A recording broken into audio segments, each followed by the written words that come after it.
Peut-on être intelligent, informé, cultivé et pourtant passer à côté de l'essentiel ? Qu'est-ce qui compte le plus dans une relation ? Comprendre ou aimer ? Pourquoi répète-t-on souvent les mêmes erreurs, même en connaissant les conséquences ? Et peut-être une dernière question, vivez-vous selon ce que vous croyez ou croyez-vous ce que vous vivez ? C'est autant de thématiques et de questions, si ça vous interpelle, restez avec nous, on va en débattre tout de suite.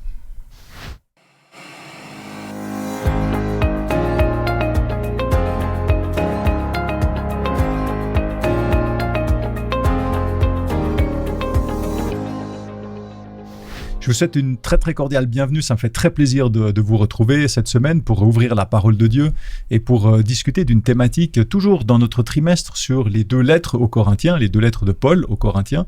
Et cette semaine, nous en sommes à l'étude numéro 5, la 5e semaine.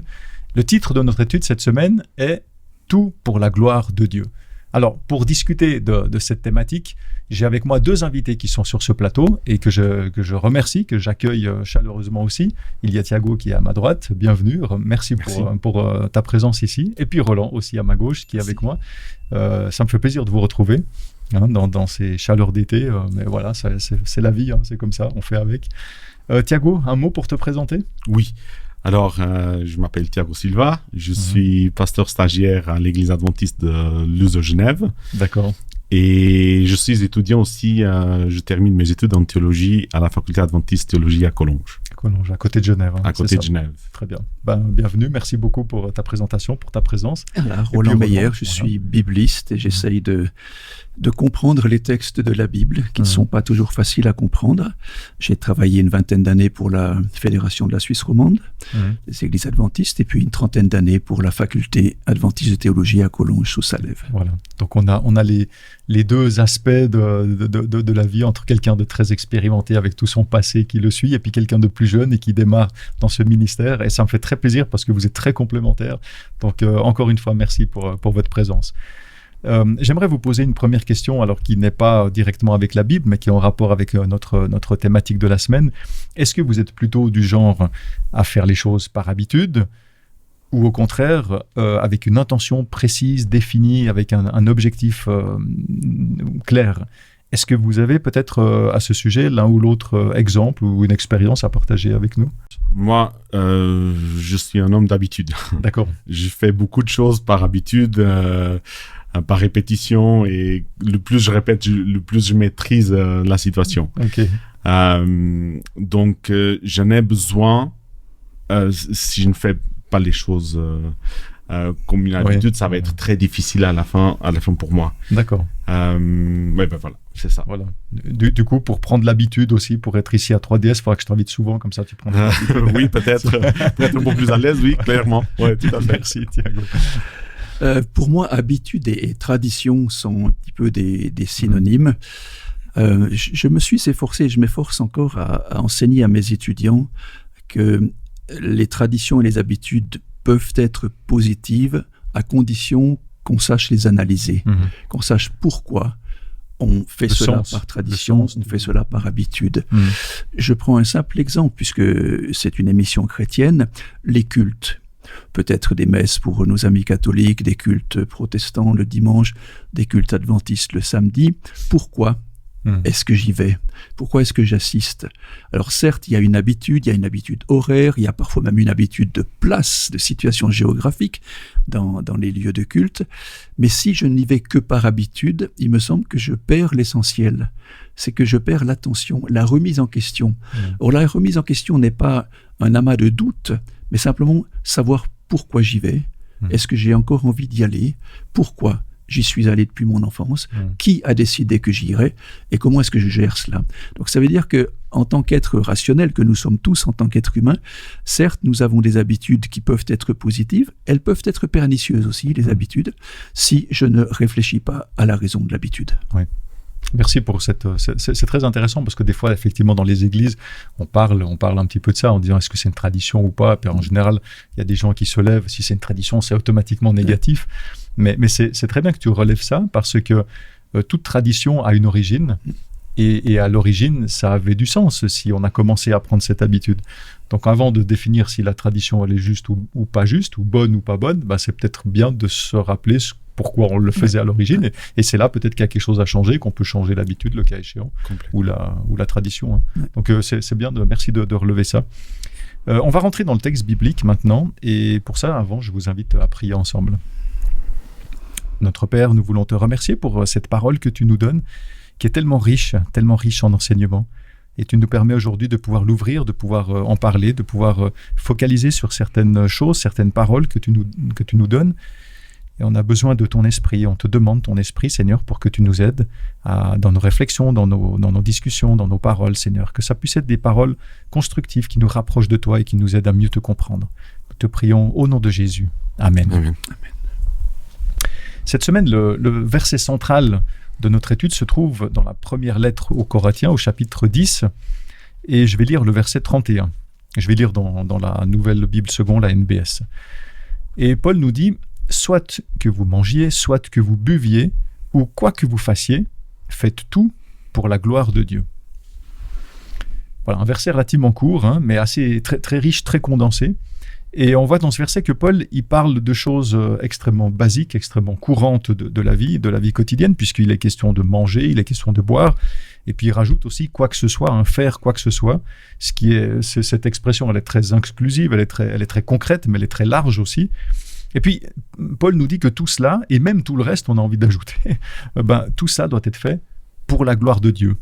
Et pour la gloire de Dieu, c'est peut-être quelque chose d'un petit peu abstrait, Alors, j'en arrive à ma première question. Pour rester dans le concret, qu'est-ce que ça signifie concrètement faire quelque chose pour la gloire de Dieu? Quelle est la différence entre faire quelque chose pour la gloire de Dieu et puis faire normalement, c'est-à-dire pas spécialement pour la gloire de Dieu? Au-delà de ce que Paul nous dit de faire pour la gloire de Dieu, mais qu'est-ce qu'il veut dire par là, son message, son enseignement derrière? Qu'est-ce qu'il soulève? J'aurais souhaité une question plus facile. Parce que, tu as 2 minutes. Parce que parler de la gloire de Dieu, c'est extrêmement difficile. Définir le mot gloire. Alors on le définit volontiers avec notre regard humain. Quand quelqu'un est couronné de gloire, c'est pour nous en général un sportif. Un grand sportif. Je ne veux pas citer de nom pour pas prendre parti pour un sport. On risquerait d'en oublier. Qu'un autre. On risquerait d'en oublier aussi. Et on saurait tout de suite quels sont les sports que j'aime et ceux que je n'aime pas trop. Mais quelqu'un qui est au sommet de la gloire, c'est quoi? C'est en fait quelqu'un qui est arrivé à un niveau de compétence auquel je n'arriverai jamais. Donc, je le reconnais comme exceptionnel. C'est un être exceptionnel. Alors, la gloire de Dieu, et le mot doxa, le mot gloire, n'a jamais été défini correctement, parce qu'on ne peut pas le définir. Et quand on parle du divin, on ne peut parler qu'avec des anthropomorphismes, c'est-à-dire des images humaines, des paroles humaines. Comme un petit enfant, il dit « c'est quand on fait ceci » ou « c'est quand on dit cela ». Alors, la gloire de Dieu, c'est ce qui entoure cette puissance absolue et universelle de Dieu, c'est-à-dire inaccessible à l'être humain, mais reconnaissable par l'être humain. Donc faire tout pour la gloire de Dieu, c'est agir en fonction d'un être que je vénère parce qu'il m'aime.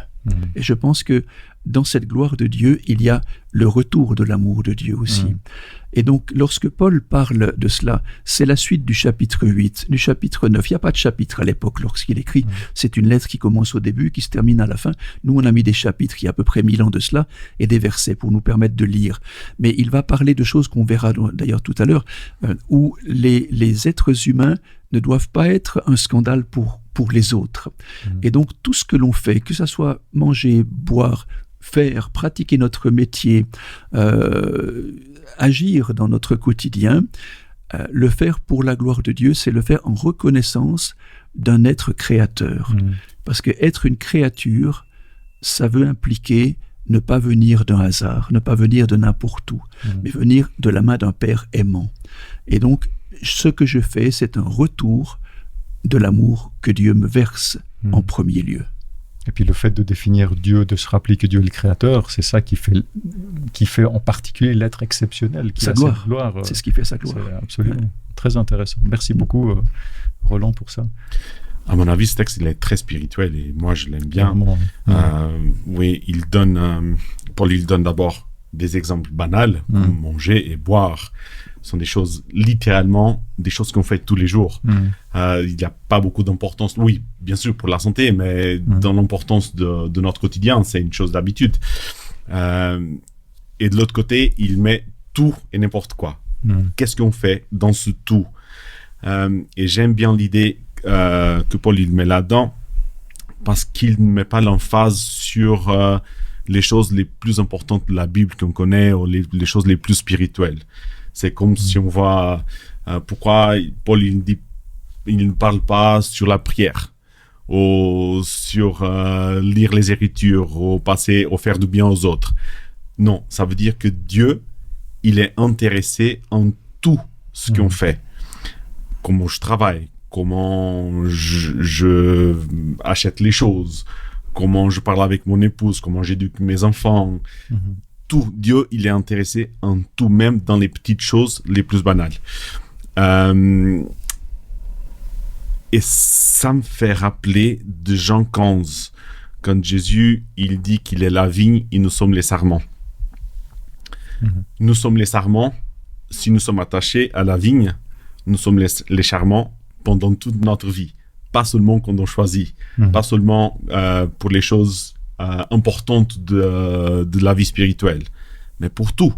Donc ça veut dire que si je suis attaché à la vigne, les gens à côté de moi, ils vont voir, il est attaché à la vigne tout le temps. Il est avec Dieu, il est avec Jésus dans son cœur, dans les petites choses, comme par exemple aider quelqu'un à reprendre du sol quelque chose qui est tombé par terre. Et ça, je pense que c'est essentiel. Voilà, parce que à la fin, quand on demeure en Christ, c'est là qu'on voit les fruits. Et ça me fait rappeler toujours des exemples banals et exemples importants dans l'Église. D'accord. Merci beaucoup, Thiago. Alors, moi, j'aimerais avancer un petit peu sur un passage important de la première lettre aux Corinthiens, et j'aimerais lire le chapitre 8, les versets 1 à 3. Donc, 1 Corinthiens, chapitre 8, versets 1 à 3, où Paul nous dit « La connaissance gonfle l'orgueil, mais l'amour construit. Si quelqu'un pense connaître quelque chose, il ne connaît pas encore comme il faut connaître. Mais si quelqu'un aime Dieu, celui-là est connu de lui. » Alors dans ce texte, on voit que Paul il met en opposition d'une part la connaissance, d'autre part l'amour, et puis il rallie la connaissance plutôt à l'orgueil, quelque chose de négatif, et puis il rallie l'amour à quelque chose de positif, et en particulier à une relation personnelle avec Dieu. Alors j'en arrive à ma question, pourquoi Paul, est-ce qu'il oppose la connaissance à l'amour? Est-ce que la connaissance est mauvaise? Quel est le message de Paul ici, ou quelle idée ou quelle pensée est-ce qu'il veut transmettre? Mais je pense que de nouveau, comme pour tous ces textes qu'il écrit, il est très contextuel. Si on lit le début de ce premier verset, il dit « Pour ce qui concerne les viandes sacrifiées aux idoles, nous savons que tous, nous avons de la connaissance. » Et là ensuite, la connaissance gonfle l'orgueil, mais l'amour construit. Alors, il est en prise directe avec un problème que les Corinthiens lui ont posé en fait à Paul. Et il répond maintenant. C'est le fameux problème de manger ou pas. Une nourriture, on parle volontiers de viande, mais c'est une nourriture carnée en général, qui a été souvent offerte aux prêtres polythéistes de l'époque. Et cette nourriture est ensuite vendue sur le marché de Corinthe. Et sur ce marché, on ne sait pas si, quand on va acheter, cette viande ou ces produits alimentaires ont été déjà sacrifiés à des idoles, c'est-à-dire ont été offerts à des idoles. Ouais, donc les Corinthiens vont poser la question à Paul, est-ce qu'on peut ou est-ce qu'on ne peut pas manger? Paul va être radical si on étudie son texte, les idoles n'existent pas, donc vous pouvez manger. Mais en même temps, si en mangeant cela, vous êtes un scandale pour les autres, alors ne le faites pas. Et c'est là où il fait intervenir l'amour. C'est-à-dire que la connaissance est une chose, mais ça veut dire que je sais que je peux manger parce qu'il n'y a pas d'idole. Donc, ça n'a pas été offert à des idoles. Ça veut dire que c'est une nourriture que je peux absorber. Mais en même temps, l'amour va me pousser à respecter la position de l'autre. Et c'est là qu'il va parler des faibles et des forts à Corinthe. C'est-à-dire qu'il y en a qui sont plus faibles, intellectuellement, spirituellement peut-être. Ce sont des gens qui viennent de connaître le Christ, qui ne sont pas encore vraiment affermis dans leur foi. Et pour cela, il vaut mieux vous éviter de manger de ces viandes-là, parce que vous ne savez pas si elles ont été offertes à des dieux inconnus, à des idoles. Et donc, l'amour, ici, va être en lien avec le respect de l'autre. Respecter l'autre est une marque d'amour, parce que vous connaissez le problème de cette nourriture, mais respectez celui qui ne la connaît pas. Oui, d'accord. En donnant ce principe qui prédomine finalement sur les autres. Oui. Même s'il n'y a pas de problème pour vous, pour toi en particulier, mais si ça pose problème, là c'est plus important de faire attention. C'est le respect de l'autre en quelque sorte. Tout à fait, oui, absolument.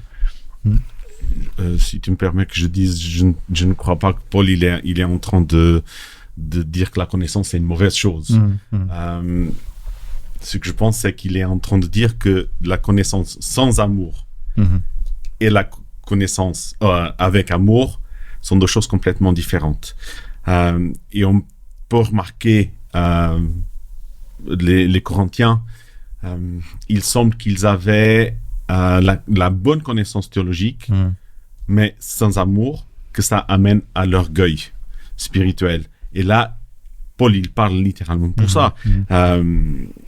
Au niveau spirituel, vous avez tort. Peut-être pas au niveau de la connaissance biblique, au niveau théologique, mais au niveau spirituel, vous avez tort.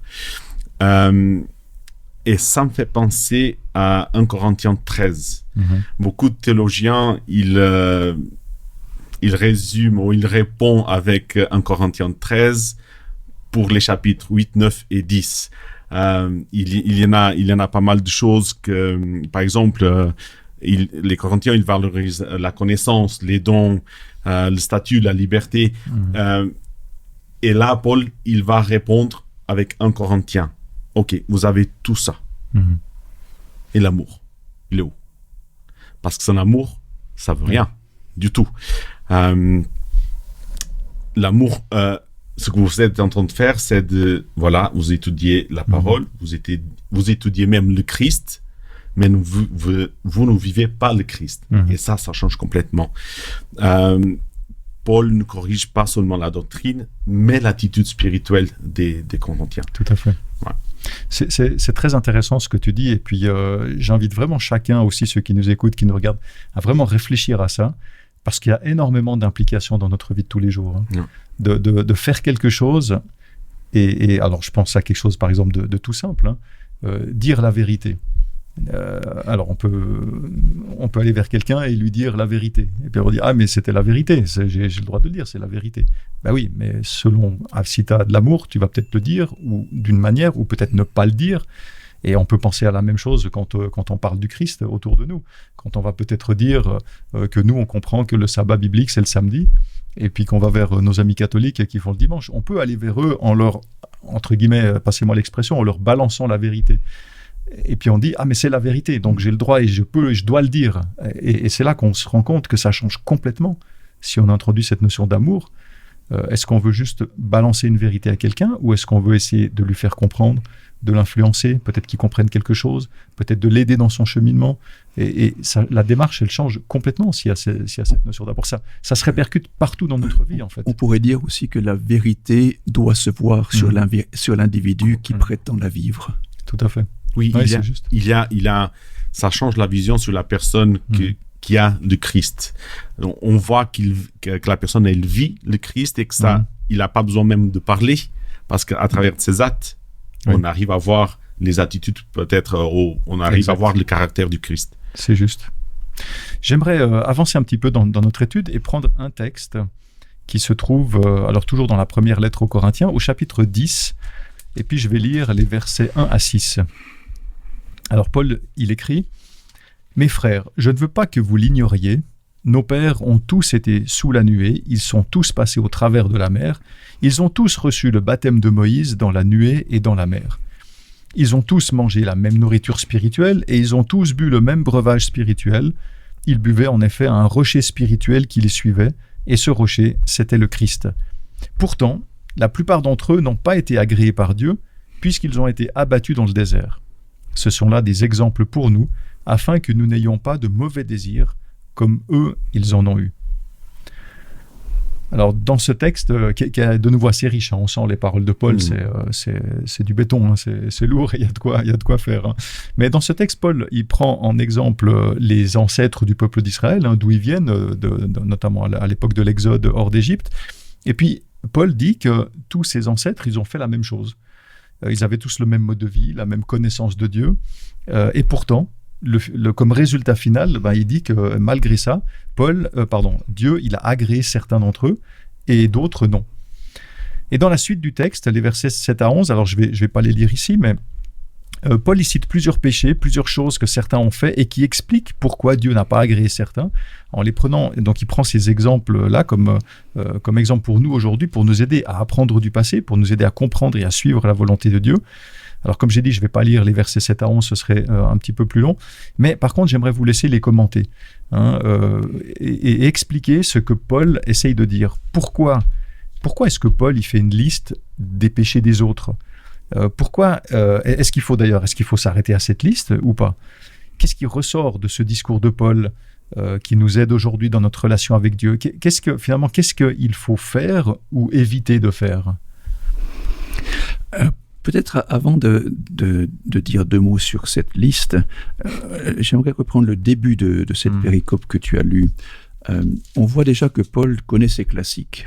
C'est un pharisien hors pair, hein, il connaît le Premier Testament comme sa poche, par cœur pratiquement, et donc là il fait allusion à ce qui s'est passé, libération du peuple d'Israël d'Égypte, et il utilise un mot qui est propre au Nouveau Testament, le mot baptême. Hein.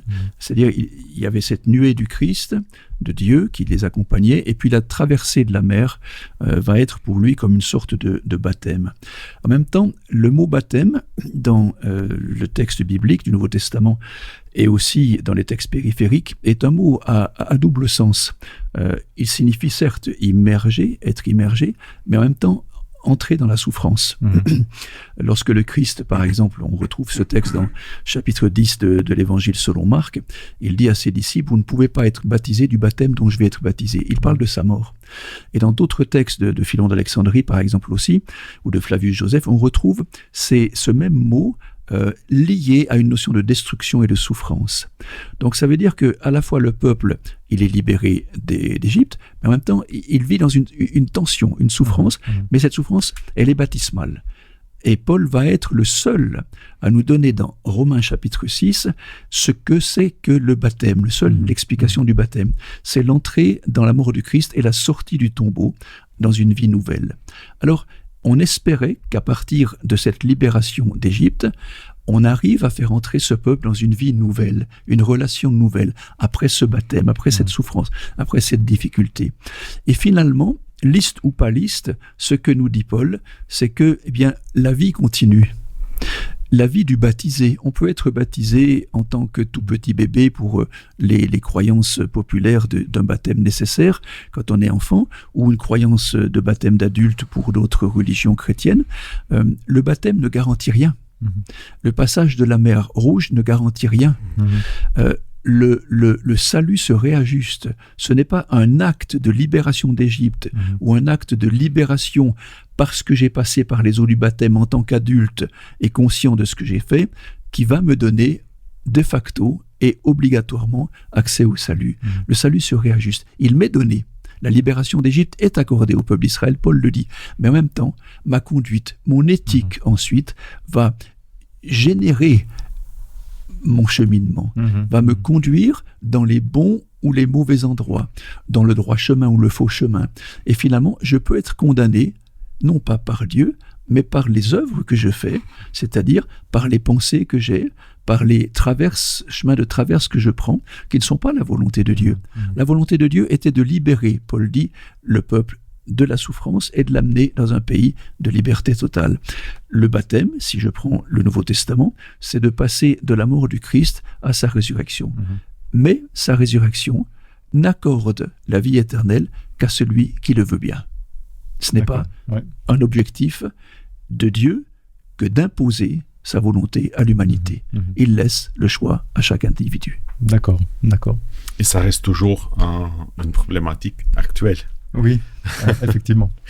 Et je pense que l'ensemble de tous ces leçons de ce trimestre-là, il parle un petit peu de problèmes actuels chez nous. Tout à fait. Et je vois cette problématique d'Israël au même des Corinthiens au même chez nous, une problématique relationnelle. Le problème n'est jamais le manque de bénédiction. On les a, et beaucoup. Le peuple d'Israël et les Corinthiens aussi. Ce n'est pas jamais une question de connaissance. On peut être baptisé, on peut être ancien, on peut être pasteur, on peut prêcher terriblement bien, on peut connaître la Bible, on peut lire la Bible 3, 4, 5 fois dans la vie, mais ça nous amène à nulle part. La question essentielle, et de nouveau, c'est la question relationnelle. Christ, il est en train de m'attendre. Il vient toujours vers moi et il attend seulement mon choix. Comme Roland il disait, c'est une question de choix. Le salut, il est là. Il est sur notre table. Mais c'est à moi de choisir. Si je ne choisis pas, ce n'est pas Dieu qui me va condamner. Ce sont mes choix qui me condamnent. D'accord. Ah oui. Pour revenir peut-être à la péricope que tu suggérais à partir du verset 7 de 1 Corinthiens, chapitre 10, je prendrai juste le début de ce verset. Il écrit « Ne devenez pas idolâtres ». Alors, l'idolâtrie, c'est un mot redoutable aussi. Et puis, il va donner un certain nombre de faits, de mauvaises conduites, mais il va mettre en évidence une conduite légère des Corinthiens. Parce qu'il va parler de la sexualité, par exemple, ici.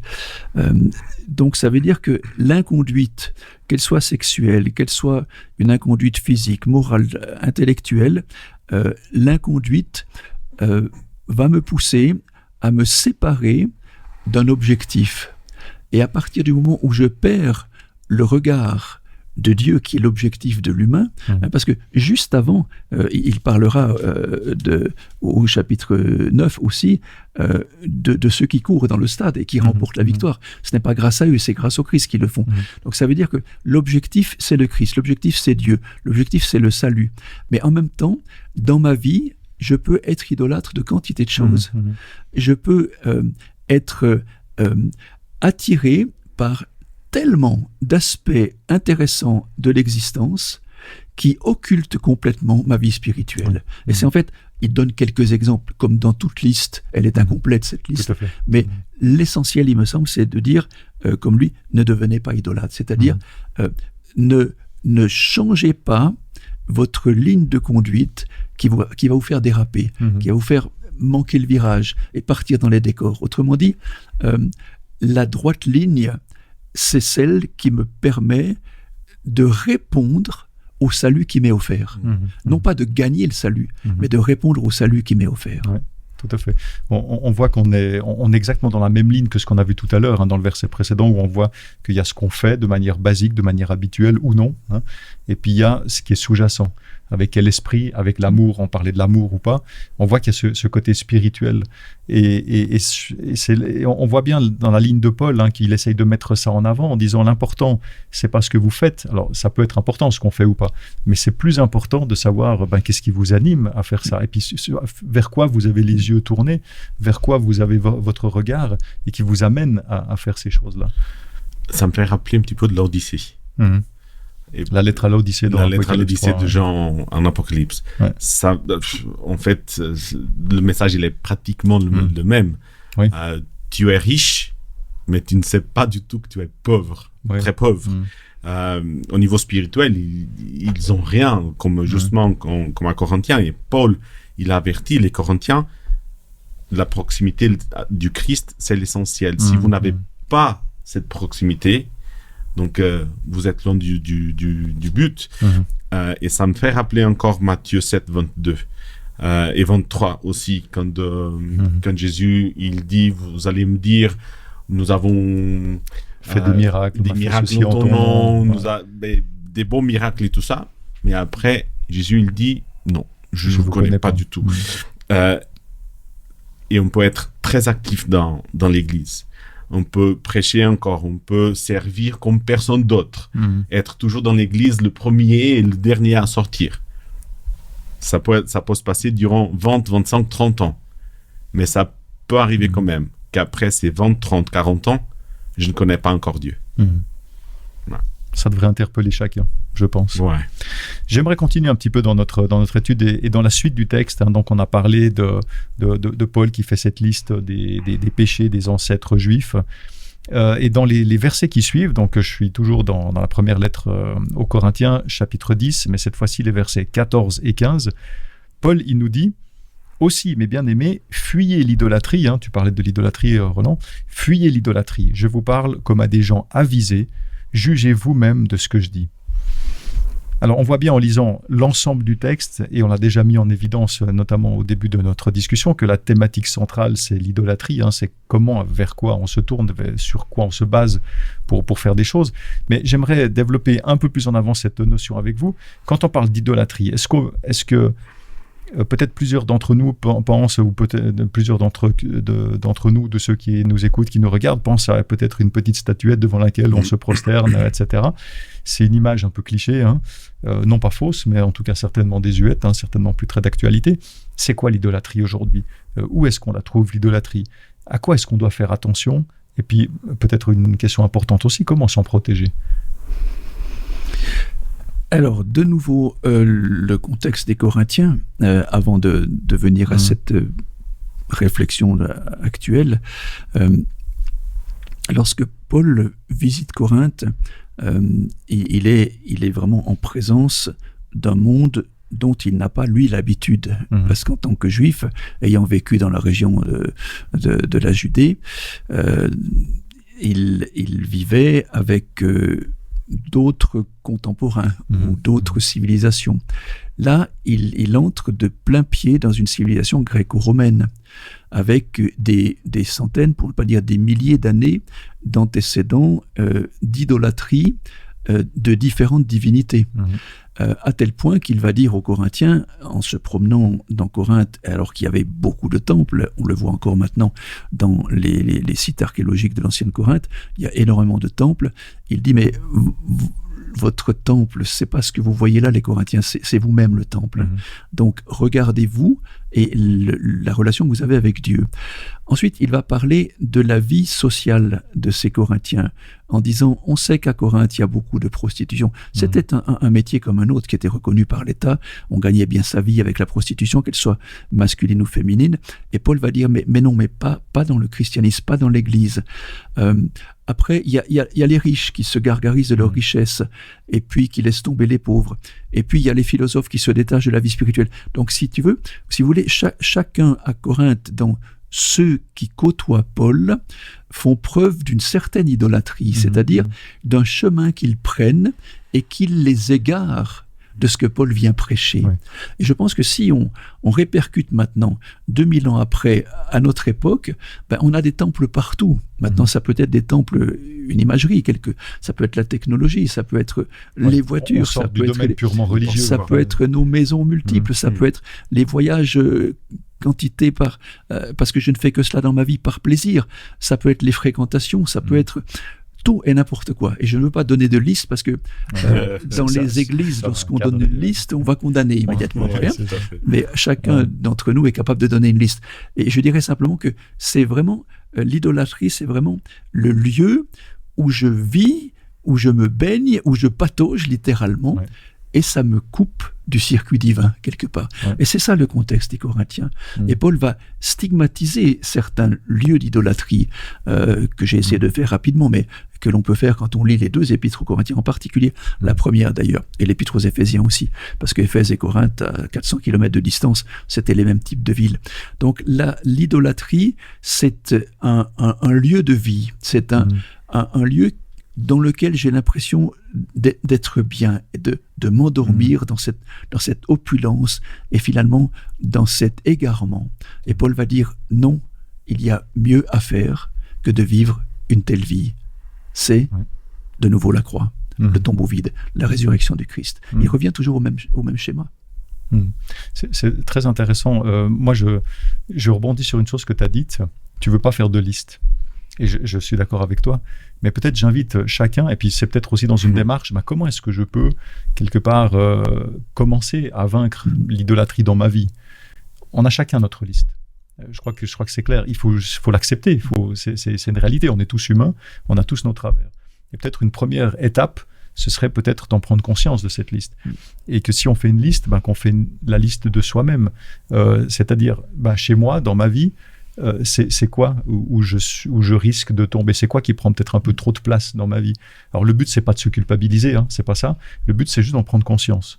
Après, de remettre ça dans la prière, et pour voir comment avancer avec Dieu par rapport à cette liste. Mais d'en avoir conscience, c'est peut-être la première étape pour prendre garde à ça, dans ce sens-là.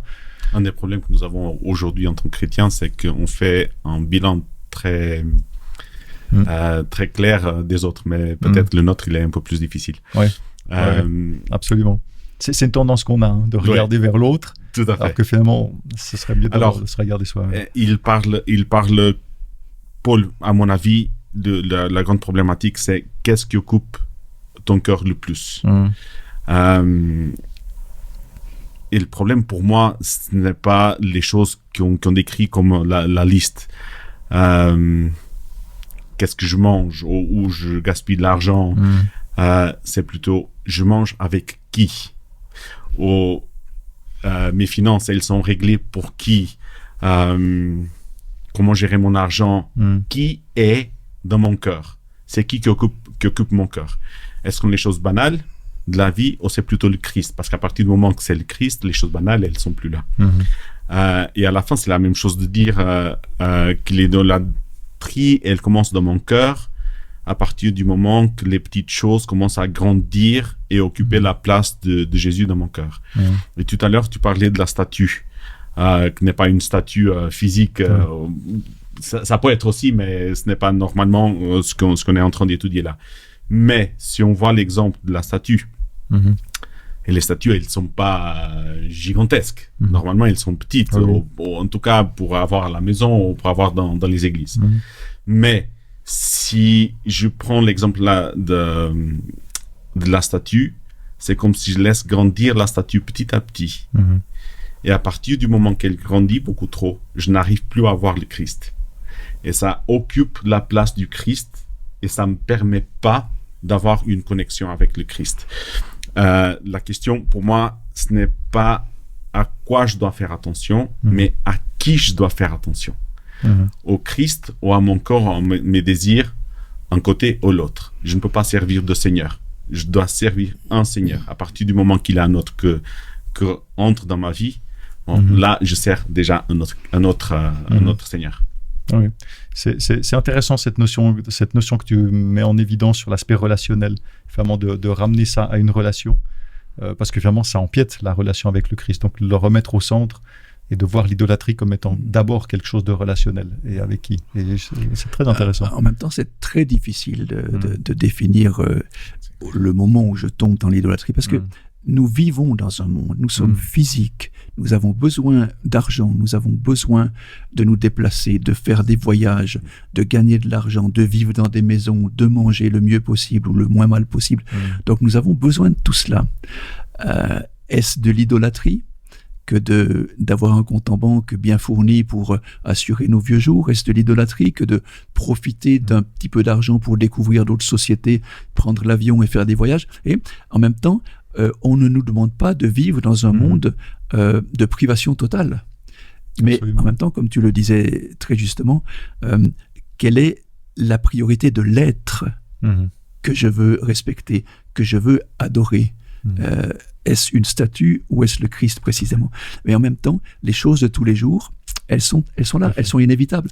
Donc la gestion de mes biens, des biens que je peux avoir, est très importante aussi pour éviter de tomber dans l'idolâtrie, mais en même temps d'utiliser ce que j'ai à la fois pour les autres et pour moi aussi. Oui, tout à fait. L'équilibre est difficile. Absolument. On arrive malheureusement gentiment à la fin de notre émission, et puis comme à mon habitude, j'aimerais vous poser une dernière question qui est juste une sorte de conclusion. Votre conclusion personnelle, qu'est-ce que vous retenez? Qu'est-ce que peut-être pour ceux qui nous écoutent, qu'est-ce que vous aimeriez laisser comme dernier message principal que vous aimeriez qu'on puisse retenir de cette étude? Relationnel. Le relationnel. La partie, le relationnel pour moi. Avec qui est-ce que tu vis? Avec qui est-ce que tu prends à côté de toi comme partenaire de vie? C'est qui vit dans ton cœur, c'est qui occupe la place dans ton cœur. C'est Jésus ou c'est quelqu'un d'autre? Si c'est quelqu'un d'autre, c'est déjà un idole. Merci Thiago. Le contexte du texte qu'on a étudié ou des textes qu'on a étudiés me pousse à dire aussi que, en fait, je vis, mais je ne suis pas tout seul à vivre. Je vis dans une société, je vis dans un couple peut-être, je vis dans une famille, dans un groupement religieux. Et mon attitude peut être une influence positive ou négative, peut avoir une influence positive ou négative sur l'autre. En même temps, je ne peux pas me priver totalement de mes convictions. Mais ce que Paul va dire aux Corinthiens, c'est que il faut avant tout privilégier l'autre pour ne pas être un scandale pour l'autre aussi. Même si je pense pouvoir faire ou dire quelque chose, je vais parfois devoir m'en abstenir par respect de l'autre ou pour l'autre, parce que l'autre n'a pas peut-être fait le même chemin que j'ai fait déjà personnellement dans mon existence. Exactement.